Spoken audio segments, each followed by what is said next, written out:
Ouais, bonjour, bonsoir les amis, dernier jour de la semaine. Je voulais vous faire un petit bilan rapide. Aujourd'hui, Snapchat s'effondre en bourse et perd 38%. Rien que ça, vous voyez, ça valait hier 16,46 au plus haut. Là, ça vaut 10,10. Incroyable, mais vrai. Cette action en plus s'effondre, hein, c'est vraiment incroyable. Elle valait 80 en septembre 2021. Elle vaut 10 aujourd'hui, hein, et encore une fois, euh, clairement on le voit, hein, c'est un vrai marché baissier qu'on a. Je l'avais d'ailleurs répété à plusieurs reprises l'année dernière, hein. On avait déjà des mouvements baissiers sur pas mal de valeurs américaines. Et clairement, les indices attendaient, notamment le Nasdaq, hein, il avait quand même bien tenu parce qu'on voit que la baisse, elle a commencé à se dessiner à partir de janvier 2022. Pourquoi elle s'est pas dessinée avant? Parce que dans ces indices, on a des boîtes comme Apple qui, vous voyez, Apple tient super bien. On a des boîtes comme Tesla, on a des boîtes comme Microsoft. Et vous voyez, toutes ces boîtes, c'est des grosses boîtes. Et sont des boîtes qui sont presque des valeurs refuges dans les moments de crise. Mais le gros des valeurs du Nasdaq, on parle des deux tiers des valeurs du Nasdaq, comme par exemple Robinhood, valeur comme Robinhood qui s'est effondrée, ça valait au plus haut 84, ça vaut 9. Une valeur comme Coinbase, hein, qui est à la fois sur les cryptos, mais également qui valait 410, qui vaut aujourd'hui 69. Donc on a pas mal de valeurs qui se sont littéralement effondrées. Et en fait, c'est vraiment catastrophique puisque on considère que ça représente environ une perte de 80 milliards de dollars sur les valeurs de réseaux sociaux. Et donc, parce qu'il n'y a pas que Snap, on a Snapchat, bien évidemment, mais on a également Facebook. On a également Alphabet, c'est Google. Et vous voyez, Facebook a perdu 5,9%, Alphabet 2,8%, Pinterest 9,7%. Et ces boîtes, Google, hein, YouTube par exemple, hein, cette vidéo est publiée sur YouTube, bah, dites-vous que comment YouTube se finance grâce à la pub. Et la pub rapporte énormément. Mais c'est pas un bon signe parce que quand la pub diminue, ça veut dire que l'économie est en mauvaise forme également. Vous voyez, Facebook perd pour le moment 7,51% aujourd'hui. Euh, Alphabet perd, je vais vous dire, 6,30%. C'est juste fou, hein. Amazon, alors Amazon, il y avait déjà des mauvais résultats. Et là, ça perd 2,5%. Donc voilà, bon, je pense que on a fait le tour. Est-ce que les indices sont partis pour corriger? Bon, vous voyez, on avait une sorte de double bottom qui était en train de se former. On avait également des divergences. Alors, ça commençait à devenir bien, hein, ici, ici. Voilà. Donc maintenant, on a cette résistance. Alors clairement, il faut le regarder dans un contexte hebdomadaire, hein. Sur un plan hebdomadaire, on est toujours vendeur. Donc qu'il y ait un rebond léger, ça ne me dérange pas et ça ne remet pas en question la tendance vendeuse. D'accord? Attention. Maintenant, voilà, le 320 pour moi, c'est un gros niveau de résistance qu'il faudra franchir pour considérer que on commence à retrouver un mouvement haussier. D'accord? Sur le S&P, bon, ça tient un peu mieux le S&P, mais idem, hein, voilà, il y a un niveau des 420, c'est une résistance, ça c'est une grosse résistance. Les indicateurs sont encore vendeurs en weekly, d'accord? Donc pour le moment, tant qu'on est en zone vendeuse, on peut avoir un rebond. Et c'est un petit peu la même chose sur les cryptos, hein. Le Bitcoin, voilà, il rebondit un petit peu, mais c'est pas encore un retournement de marché. On a la moyenne mobile qui est par là. Donc on peut avoir un rebond, mais c'est pas un retournement de marché. Donc c'est normal qu'après une forte baisse, notamment le Bitcoin qui a perdu 75% de sa valeur, c'est normal qu'après une forte baisse, on ait une sorte de rebond. C'est tout à fait normal. Il faut que le marché respire, il faut que le marché... Mais pour qu'il y ait une nouvelle tendance haussière, il faut qu'il y ait une dynamique forte. Ça veut dire des volumes importants. Pour le moment, vous voyez que les volumes sont très faibles. C'est-à-dire qu'il faut des bonnes news, il faut des fondamentaux solides. Et là, ce qui se passe sur le plan des médias, des réseaux sociaux, etc., bah, ce n'est pas bon signe, tout simplement. La deuxième grosse news, hein, c'est la Banque Centrale Européenne qui augmente ses taux d'intérêt. Enfin, je dirais enfin. Alors, ils ont surpris, bien évidemment, parce qu'on ne s'attendait pas à une hausse aussi importante. C'est la hausse la plus importante et c'est la it's first in 11 years. Donc c'est bien plus important que prévu et c'est la première hausse en 11 années. Donc c'est pour vous dire qu'on a eu effectivement, c'est incroyable. C'est pendant des années et des années, on a cru qu'on allait vivre avec des taux d'intérêt extrêmement faibles. Et là, ben, il y a eu un changement radical de donne. Alors, deux choses importantes. Premièrement, clairement, on était dans une période où il y avait des taux d'intérêt négatifs, où bon, on se rappelle de Draghi, quoi qu'il en coûte, on va financer, on va faire du quantitative easing, etc. Et donc, ça a permis de calmer le jeu. Et là, on est clairement dans une deuxième crise hein, de la zone euro. Maintenant, cette crise, bah, la BCE, elle a déjà géré une première crise, donc elle sait comment ça se passe. Et là, il faut pas oublier que on a des États qui ont des dettes importantes. Mais contrairement à la première crise où l'Allemagne était plutôt intraitable, où bah, on a failli laisser tomber en faillite un pays comme la Grèce, là on sait que il y a ce principe du too big to fail. On peut pas permettre ou laisser l'Italie s'écrouler ou laisser l'Espagne ou la France, etc. Et donc il y a une solidarité contrainte des différents États. Et puis bien évidemment il y a l'expérience hein, de la première crise.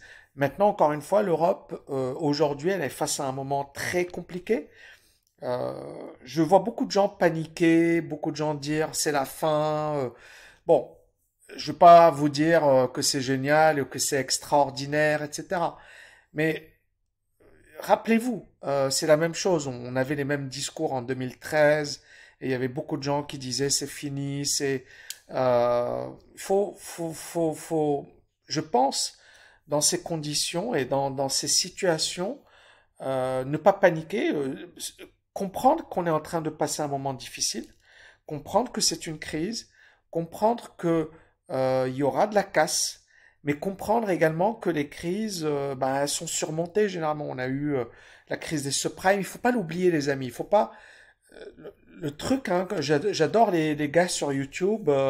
Quand tu les entends, c'est ça y est, c'est fini, c'est foutu, acheter des boîtes de sardines, etc. Bon, on n'y est pas encore. C'est peut-être que ça va arriver un jour, hein, ou peut-être pas. Moi, j'y pense pas, j'y crois pas, mais euh, on n'est pas sur la bonne voie. Je vous le dis franchement. Mais je suis pas en mode. Je pense qu'on a encore quelques années. Et je pense que les gens vont également évoluer. Je m'explique. Aujourd'hui, waouh, ce que je vais dire, ça va être chaud. Ça peut être mal interprété. Avant d'en parler, je vais juste vous montrer un truc très important. Qui sont les plus gros investisseurs dans l'énergie renouvelable? Voilà, les grosses boîtes. BP, Equinor, Repsol, etc. Et j'ai fait une grosse vidéo, je vais la publier probablement ce week-end. Et vous voyez, là, on a un truc où certaines personnes attaquent et disent oui, mais il faut pas investir dans le pétrole, ça pollue, c'est contre la planète. Et en fait, les plus gros, finalement, producteurs de pétrole au monde sont également les plus gros investisseurs dans les énergies renouvelables. Est-ce que vous commencez à voir un peu le truc? C'est paradoxal, mais il y a plein de paradoxes dans l'économie et les choses ne sont pas aussi simples que ça. Et donc, j'en reviens à l'Europe. Euh, je pense que l'Europe a vécu pendant des années au-dessus de ses moyens. Et je parle de la France notamment. Je pense que les gens ont surestimé les capacités de l'État.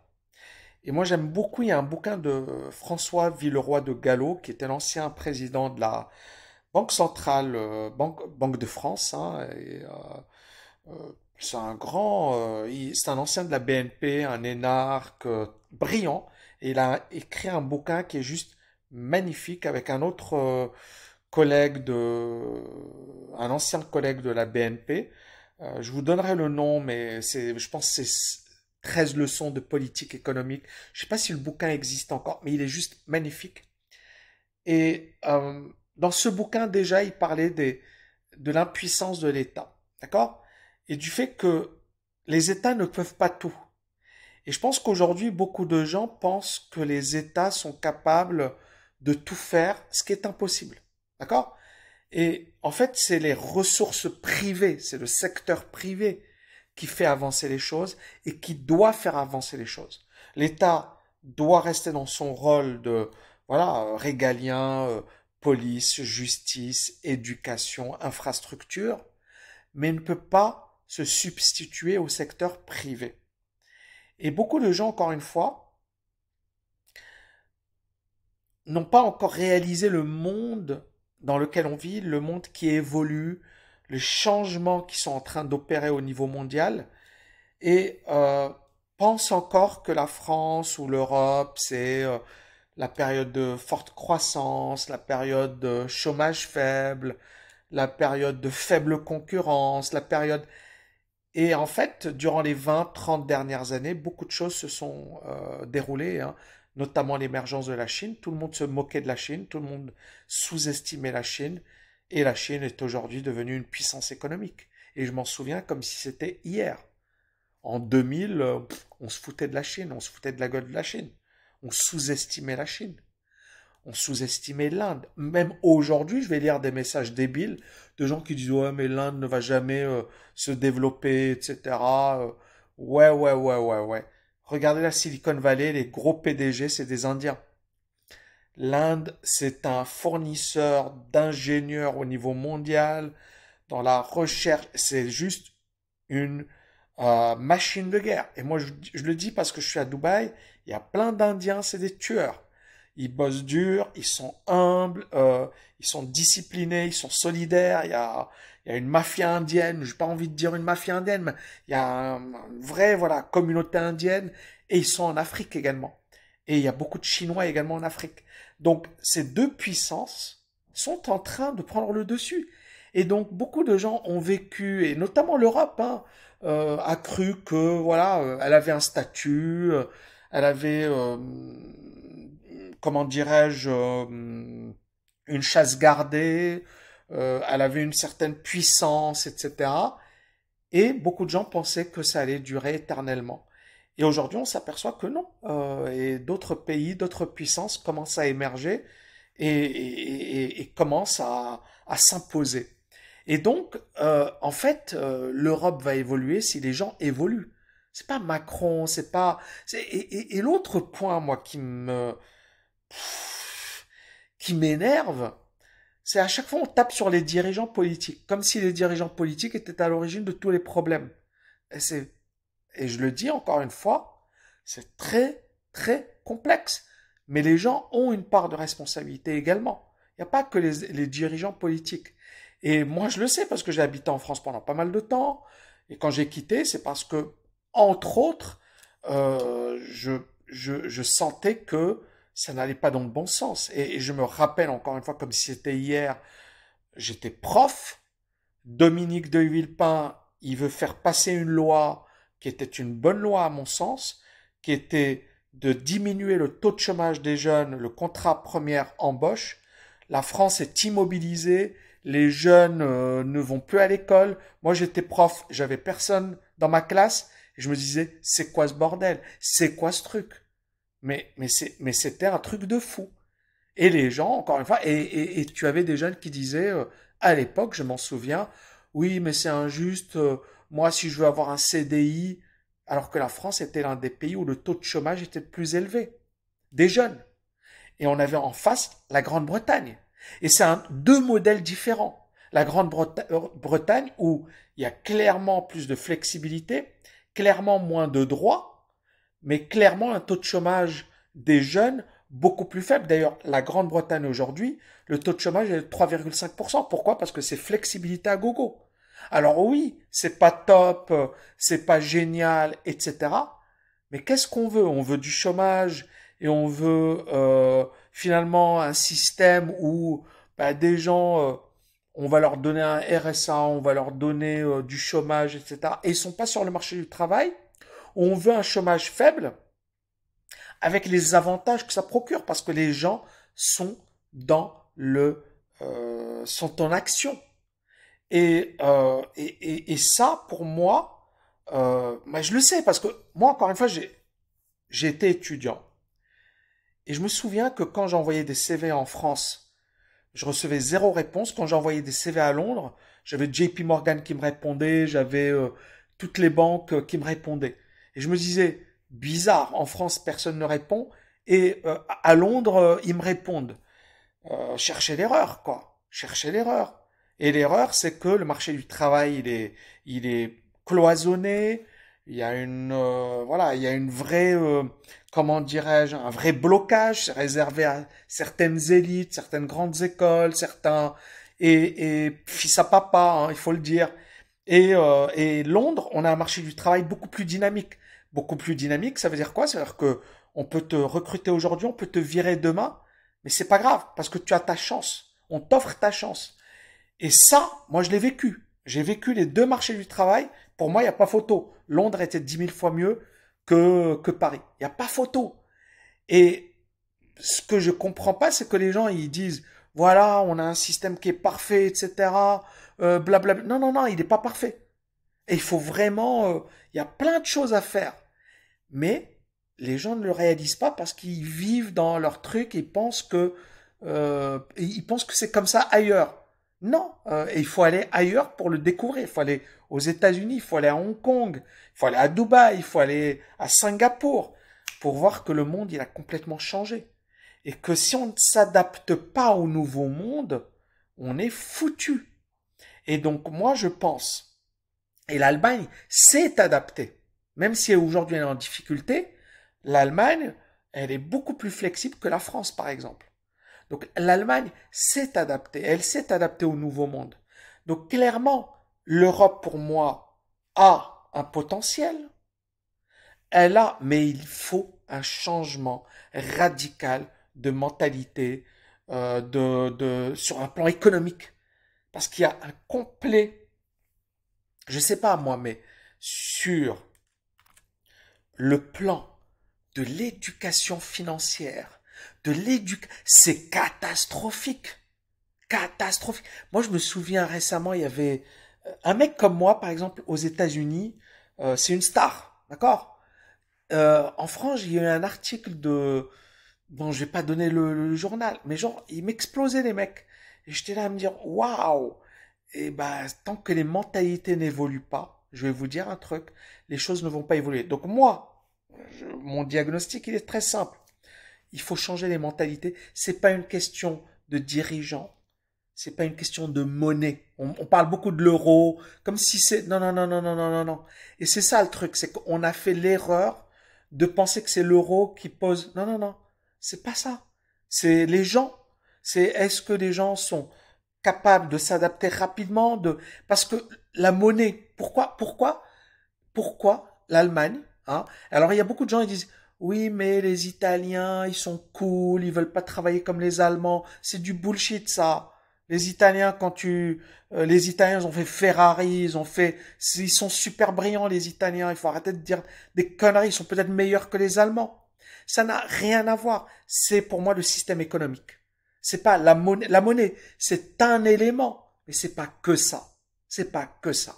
C'est les infrastructures, c'est la flexibilité, voilà. Et les Italiens, tu les mets à Londres parce qu'il y avait beaucoup de traders à Londres d'origine italienne. Il y a beaucoup de chefs d'entreprise à Dubaï. Il y a plein de chefs d'entreprise italiens, plein, plein, plein. Il y a plein de restos. C'est des Italiens. Les Italiens, ils sont à fond. Donc les Italiens, ils sont très très bons. Donc il faut pas me dire que c'est des Italiens ou qu'ils sont mous ou que c'est un pays du Sud. Ça, c'est du bullshit. Pour moi, c'est l'économie qui doit être repensée et il faut avoir, et donc ça, c'est une question d'éducation. Clairement, les hommes politiques ont une part de responsabilité, mais le peuple a également une part de responsabilité. C'est-à-dire que, encore une fois, je parle de Dominique de Villepin, parce que ça m'a marqué cet exemple, et ça m'avait dégoûté à l'époque. C'est l'une des raisons également où je me suis dit, mais c'est incroyable. Et je me souviens que Chirac, il adorait Dominique de Villepin, c'était un petit peu son protégé, et ben il l'a viré parce qu'il s'est dit, soit je le vire, soit c'est moi qui saute. Et un autre truc, les gens, par exemple, aujourd'hui, tout le monde tape sur Macron. Mais comme à l'époque, tout le monde tapait sur Jacques Chirac. Mais quand Jacques Chirac est mort, tout le monde a commencé à pleurer, a dit que c'était le meilleur président, que les gens l'adoraient, blablabla. Non, non, à l'époque, les gens ne l'adoraient pas. En fait, les gens détestent les hommes politiques, détestent la classe politique, détestent. C'est-à-dire que. Et aujourd'hui, on est arrivé, je pense, à un sommet. Et soit, mais vraiment, les gens comprennent que ce n'est pas l'État qui va les sauver, que c'est eux, comprennent qu'on est dans un nouveau monde, que les choses vont très vite, comprennent que dans ce nouveau monde, il faut être costaud, il faut être, et encore une fois, je vous euh, renvoie vers le bouquin de François Villeroy de Galhau, qui est juste magnifique. Et à l'époque, déjà, ce bouquin, il a été écrit début des années 2000, et il parlait déjà de l'économie d'aujourd'hui. C'est-à-dire que finalement, on allait avoir des gens, des élites qui pouvaient se déplacer n'importe où, tout, qui allaient être flexibles, etc. Et c'est le nouveau monde, hein. Et comme je vous le disais, hein, les PDG à la Silicon Valley, il y en a beaucoup qui sont indiens ou d'origine indienne. Beaucoup. Et on est dans un nouveau monde. Et donc ce nouveau monde, c'est pas le monde d'avant, c'est un nouveau monde où finalement, oui, il y a une élite, oui, il y a des gens qui vont tirer leur épingle du jeu, oui, il y en a qui vont galérer. Et clairement, aujourd'hui, il faut s'éduquer, il faut devenir beaucoup plus costaud, il faut parler des langues, il faut évoluer en permanence. Euh, bah, voilà, moi je pense que aujourd'hui, être moyen, c'est dangereux. Il faut être soit excellent, soit c'est ciao. Et il faut vraiment le comprendre. Donc moi je suis pas pessimiste et je suis pas en mode l'euro va disparaître. Peut-être que l'euro va baisser. D'accord. Alors là, l'euro pour le moment tient plutôt bien. Hein, mais c'est pas extraordinaire. Hein. Voilà, on est toujours, vous voyez ici, on a rebondi un petit peu. Bon, mais c'est pas impossible que ça casse. Mais il faut pas que ça ce soit. Je vais tout retirer. Il faut pas que ce soit pour vous euh, une panique. On a déjà eu, regardez ici, l'euro avait déjà cassé par là. Ça, c'était 2000. Et il est reparti à la hausse en 2002. D'accord. Ouais, il est repassé au-dessus des 1 en 2003. Voilà. Donc, grosso modo, 3 ans en dessous de la parité. D'accord. Et ensuite, l'euro était largement surévalué par rapport au dollar du fait de la crise des subprimes et compagnie. Mais vous voyez, l'économie est cyclique. Donc aujourd'hui, l'Europe, elle va peut-être souffrir, mais après, ça dépendra des gens. Hein. Parce que c'est ça, si les gens tirent les leçons, s'adaptent, qu'il y a une vraie évolution des mentalités, que les gens comprennent les enjeux, parce que les gens ne comprennent pas. S'il suffit de dire ouais Macron il est méchant, ou la mondialisation, ou blablabla, ou il suffit de faire ci, c'est bon, les gens non, c'est pas ça. C'est beaucoup plus profond. Et c'est vraiment une question de mentalité, voilà, je sais pas moi, Singapour, Dubaï. C'est incroyable ce qui se passe à Dubaï. Mais Dubaï, c'est une mentalité, quoi. C'est les gars, ils y vont, ils foncent, ils sont super ambitieux. Il y a pas, voilà, ils se posent pas de questions et ça cartonne. Donc, moi, c'est ça. Donc, ne tombez pas dans le piège des gens qui vous expliquent que c'est la fin du monde, que c'est foutu, qu'il faut acheter des boîtes de sardines. D'accord? Attention. D'accord? Ne soyez pas en mode également tout va bien. Non, et moi c'est ce que je vous explique depuis des années. Je vous dis, on rentre dans un nouveau monde. On me disait oui, mais Tammy, t'exagères. Non, non, je n'exagère pas. On rentre dans un nouveau monde. Il y a une partie qui va tirer son épingle du jeu, il y a une partie qui va morfler. Il faut faire son choix, agir, subir. Il faut faire son choix. Mais il faut pas non plus tomber dans l'extrême qui consiste à dire c'est foutu, etc. Maintenant, on est dans un temps long. C'est-à-dire que petit à petit, l'Europe, si elle ne se ressaisit pas, elle va commencer à perdre de son leadership. Mais elle a toujours un leadership. Elle a toujours une place. Elle a toujours une influence. Elle aurait pu faire mieux. Elle aurait pu faire plus vite. Elle aurait pu, mais encore une fois, on ne peut pas changer des mentalités du jour au lendemain. Et moi, je vous le dis, j'étais à Londres, j'étais à Paris. Bah, c'est deux mentalités complètement différentes. Complètement. Mais la Grande-Bretagne n'a pas toujours été comme ça. Moi, je me souviens, alors je me souviens, j'ai pas vécu ça, mais à un certain moment, la Grande-Bretagne, les syndicats étaient très puissants, l'économie était asphyxiée, et puis il y a eu un libéralisme, il y a eu Margaret Thatcher, etc. Il y a eu des réformes, et c'est ce qui a permis ensuite à la Grande-Bretagne d'évoluer, d'avoir un taux de chômage extrêmement faible. Après, il y a eu des ratés au niveau de l'Angleterre, mais il y a eu également de très belles choses. Mais, encore une fois, euh, pour moi, il n'y a pas de fatalité, mais clairement, les hommes politiques sont impuissants. Si on dépend. Et puis, il faut également une éducation économique et financière. Il le faut. Il le faut. Et c'est vrai que moi, j'essaie humblement à travers ma chaîne YouTube de le faire, mais j'ai eu la chance, voilà, de vivre dans plusieurs pays. Je suis très anglo-saxon dans ma manière de penser. Je vais être franc.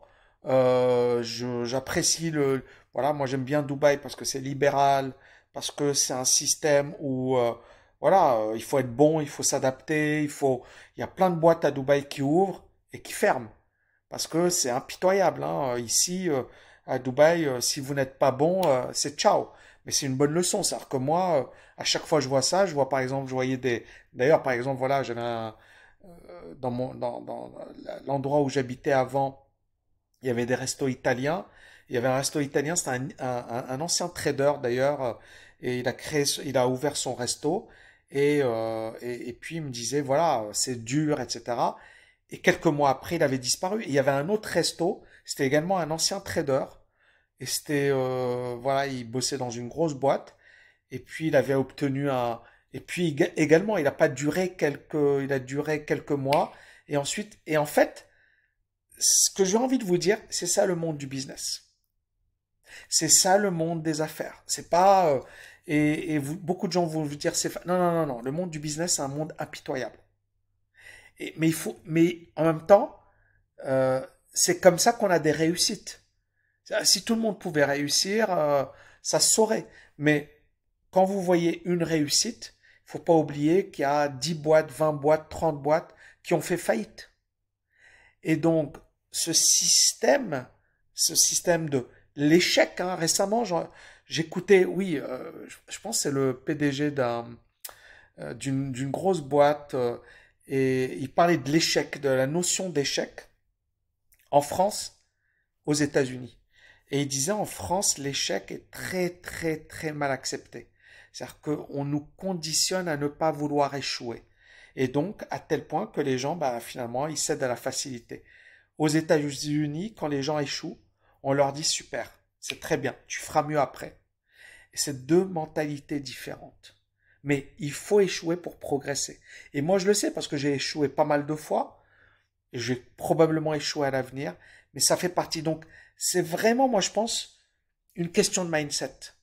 Dans les années 90, dans les années 2000, Dans les années 90 d'ailleurs, moi je me souviens, j'avais lu un bouquin qui s'appelle Capitalisme contre capitalisme. Et on opposait le capitalisme rhénan, à savoir le capitalisme allemand, au capitalisme anglo-saxon. Et le bouquin, c'était le capitalisme anglo-saxon, c'est de la merde. Le capitalisme rhénan, à savoir l'État est très fort, très puissant, interventionniste, c'est le meilleur modèle au monde. La vérité, on la connaît aujourd'hui. C'est faux. C'est complètement faux. Mais ce bouquin à l'époque avait cartonné. Et nos profs nous disaient, waouh, ce bouquin il est vraiment génial, il faut le lire, etc. C'est ce bouquin, Capitalisme contre capitalisme. Et ce bouquin, encore une fois, c'est très important parce qu'encore une fois, c'est la pensée qui a structuré les années 90. Et les années 90, tout le monde disait, les États-Unis sont foutus. Les États-Unis sont foutus, l'Europe va dominer. C'est vraiment, il y a eu un gros combat idéologique et deux grandes pensées.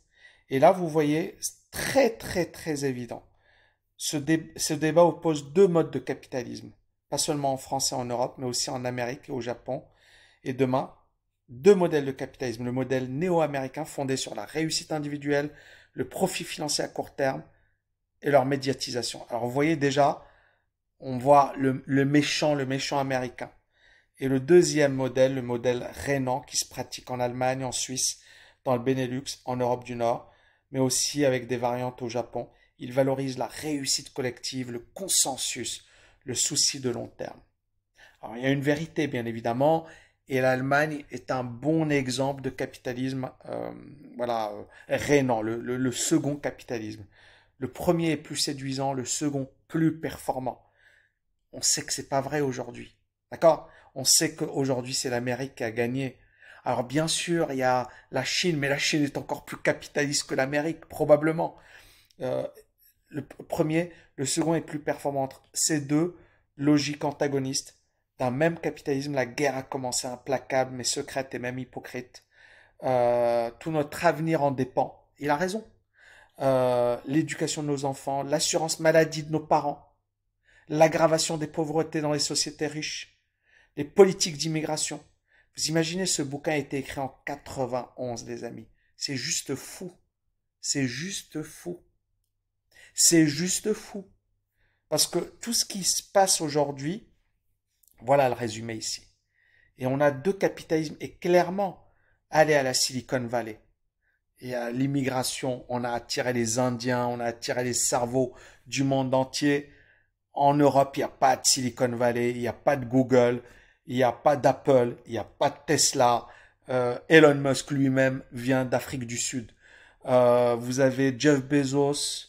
Alors, son beau-père est mexicain, non cubain, mais c'est pas voilà, mais c'est pas son père biologique. Vous avez comment il s'appelle Steve Jobs. Son père biologique est syrien. Bref, vous avez que des trucs comme ça.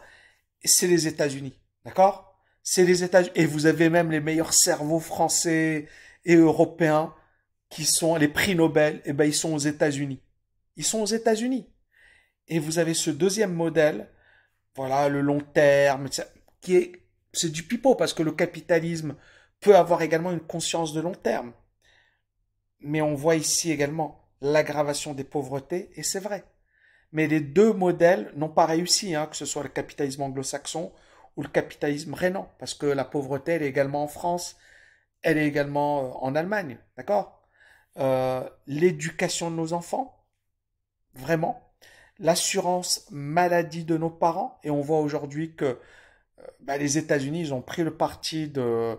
Alors il y a Obama qui a introduit une aide pour les moins favorisés, etc. Mais toujours est-il que c'est un système beaucoup plus libéral au niveau de la santé. L'État est moins présent. Le système américain n'est pas un bon système hein, de santé. Hein. Attention, il est même pourri. Il est même, voilà, c'est même à chier. Mais euh, c'est les États-Unis qui dominent le monde toujours. Donc l'aggravation des pauvretés, les politiques d'immigration, nos salaires, notre épargne, nos feuilles d'impôt. Et c'est incroyable ce qui s'est passé depuis 91, parce que qu'est-ce qui s'est passé? Ben, on a eu la hausse des inégalités, la hausse des dettes des États. On a également l'Europe qui a reculé par rapport aux États-Unis. Bien sûr qu'il y a eu l'introduction de l'euro et on pensait que l'euro était une très bonne idée, que ça allait permettre d'avoir un ensemble économique, etc. Mais pas suffisant. J'avais déjà fait une vidéo dessus. Voilà les amis, j'espère que vous avez kiffé cette vidéo. Waouh!